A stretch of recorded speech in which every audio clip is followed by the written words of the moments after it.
How to fix Facebook temporarily blocked comments on your Facebook account. Today guys, I'm gonna show you how to fix and solve this problem. Just watch this video until the end. So let's start.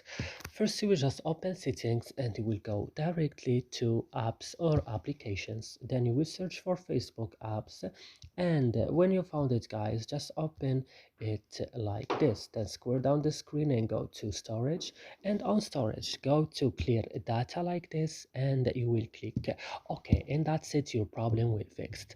So I hope this video is useful for you. Do not forget to like, also subscribe in our channel, and see you in other videos.